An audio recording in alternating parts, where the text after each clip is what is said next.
Allah says, get young people married, or get non-married people married. Allow them to get married. This is a broad commandment.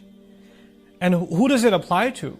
You would think it applies to people, okay, once this boy has graduated from school, once he's got a good job, once he's got a good amount of savings, everybody else in the family is taken care of, then we'll think about getting him married. Because if we get him married right now, all of his attention will go to his wife. We're not going to get anything. The first point I wanted to make is, how do we make marriage easy? Because this is the way of shaitan. The way of shaitan in a society is, you make the haram easy, and you make the halal difficult. And when that happens in a society, shaitan has won. When that is the door to the unhealthy, the filthy, the impermissible is wide open, and then that young man comes to his parents and says, I think I need to get married. I know I'm only in my 3rd year of college, but this is getting out of hand, Mom. This is getting out of hand, Dad. And he doesn't say, Dad, my hormones are driving me crazy. Man, the girls on campus, I don't even know what to tell you. Seriously though, this one girl keeps texting me out. He's not going to talk like that to his dad or his mom. He's just going to say, Mom, I think I need to get married. He's going to code it in a nice way. And then what do parents do? They humiliate this young man. Oh, can't hold it in, huh? Can't control yourself? Well, I was 40 when I got married, and your father starts giving you lectures. Like, how are you 40? You're 50 now. So what we've done as parents oftentimes is oppress and suppress what naturally Allah put inside of us, especially in a time when the haram is wide open. Then you have to go out of your way to make the halal easy. You're trying to pretend that the world is still what it was. It's not. The world has changed. Which comes to the next point. When some proposal comes your way, you have daughters. Like I have daughters. May Allah Azza wa Jal help all of us who have daughters. And sons too, I'll throw them in the dua. But but if you have daughters and some proposal comes, she's of the age, it's a good match, she likes him, it's okay to ask, do you like him? It's not haram to ask, it's actually an important thing to ask, do you like him? She says, I don't like how he looks. Done, finished. You can't force them anymore. I'm not attracted to him. Astaghfirullah. That will come, Allah will put it in your heart. No, it won't. That's not how it works. If she says, I don't like him, he's too fat, he's too short, he's ugly, I don't like his personality, whatever she says, she doesn't even have to give you a reason. She doesn't. She could just say no. That's it.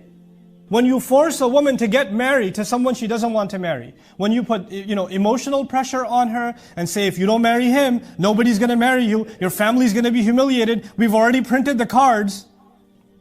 When you do this kind of thing to your girls and you get them married, and then emotionally they're not in that marriage, they're still human beings. A human being still needs companionship. A human being still wants somebody who they can be attracted to, who they can find comfort in. That desire does not go away. And that desire will now be fulfilled by fantasy, by them thinking about things, by late night going on social media, by other things. You forced them into rebelling against Allah because you forced them into a marriage they didn't want to begin with. Don't push this on your daughters. But coming back, this is about men and about women. The young men of our community actually have to now stand up for themselves and have to say, I'm ready to get married. And I have somebody in mind. And that's the next thing I want to share with you. When it comes to, you want a marriage that lasts forever. Like we want our boy to have the perfect girl. Good luck with that, by the way. Because perfection is not going to happen in this, and your boy isn't perfect. Let me tell you. If you don't know, let me tell you.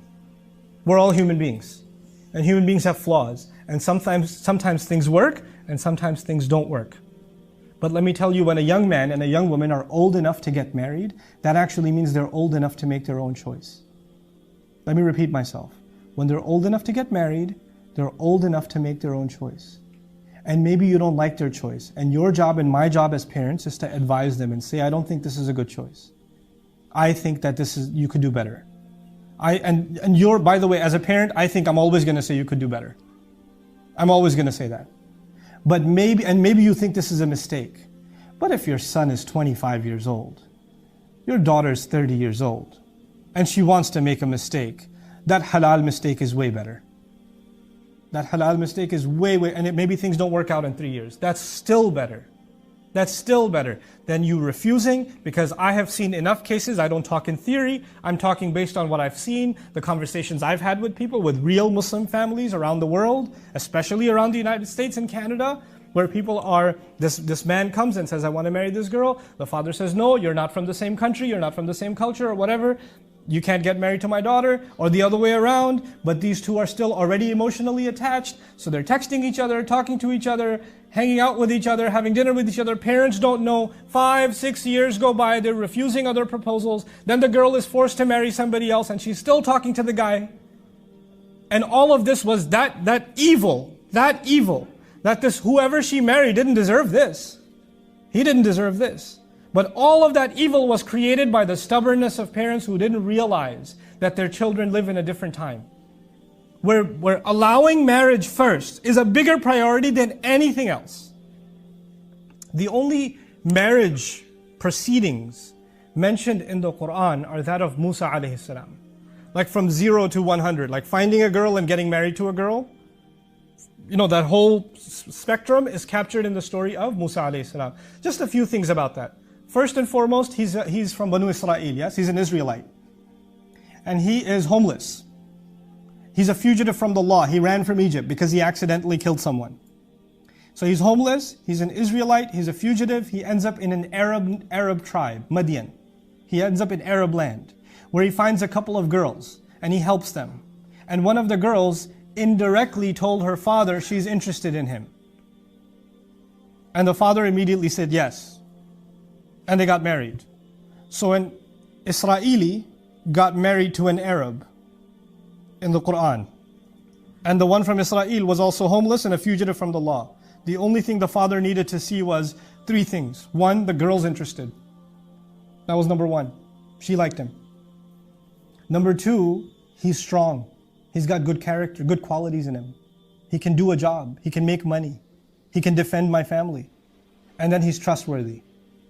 He had plenty of opportunity to do the wrong thing. He did no such thing. He carried himself with dignity. When you have these 3 qualities, ethnicity didn't matter, financial status didn't matter. None of that mattered.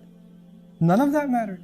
As a matter of fact, in this case, if nowadays when you say this, it sounds suicidal, for 10 years, between 8 and 10 years, Musa alayhi salam lived with his in-laws and worked for his father-in-law. And his paycheck came from his in-laws. Today when you say to somebody, hey, where do you work? Oh, I work for my father-in-law, and I live with them too.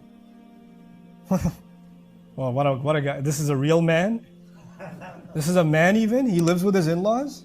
You want to question the manhood of Musa alayhi salam? What I'm saying is there are sometimes unusual situations. And Allah mentions them on purpose in the Quran because sometimes the marriage is going to be under unusual situations. Not every situation can be ideal. And in your family, if there's an unusual situation, don't sit there and cry, why couldn't we have a normal kind of situation? That's okay. Life is not about normal. Actually, when you dig deep in every family, there's no such thing as normal. Every one of us is weird. Every one of us has strange situations in their family. So we have to adapt, and we have to be flexible, and we have to be merciful to our coming generation, allowing them to get married in a healthy way, and having that open conversation with our sons and with our daughters. May Allah Azza wa Jal bless this community with healthy marriages. May Allah Azza wa Jal allow us to do right by our children, and our children to do right by their children in raising children on Islam. Barakallahu li wa lakum fil Qur'an al-Hakim, wa nafa'ani wa iyyakum bil ayati.